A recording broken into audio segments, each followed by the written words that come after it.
Là, je suis censée marcher dans l'eau, puis avec de l'eau au moins jusque là, en temps normal. Quand je regarde sous les roseaux, là. Donc les roseaux sont censés avoir les pieds dans l'eau. Mais ça, c'est de l'histoire ancienne. Dans cet étang, il manque aujourd'hui plus d'1 mètre d'eau. Et normalement, alors faut avoir la vue aiguisée, mais on va encore à 250 mètres au fond. Là, on aperçoit une petite bande brune. C'est un étang qui, en temps normal, fait 3 hectares et demi à peu près ici. Donc 3 terrains de foot et demi.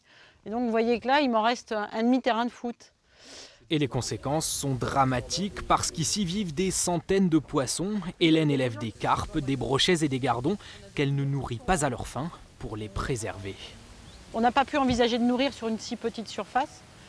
La nourriture de poissons dans un étang si concentré, les poissons, quand ils mangent, forcément, ils ont des déjections. Et les déjections, elles entraînent de l'eau verte. Et l'eau verte, par grosse température, c'est un risque de manque d'oxygène. Mais encore faut-il qu'il y ait de l'eau. Plus loin, voici le deuxième étang d'Hélène, complètement à sec celui-ci. Alors la piscicultrice fait vivre ses animaux dans des bassins artificiels où les poissons pondent, naissent et grandissent en toute sécurité. Sauf que cette année, les petits font de la place aux adultes qui ne devraient pas être là. Malheureusement, avec ce qu'on a vu dans les étangs, c'est des poissons qui ne sont pas partis en étang et qui sont restés ici à l'élevage. Donc j'ai des bassins où j'ai une surpopulation de poissons, alors qu'ils auraient dû rester en étang pour faire une année de croissance naturelle.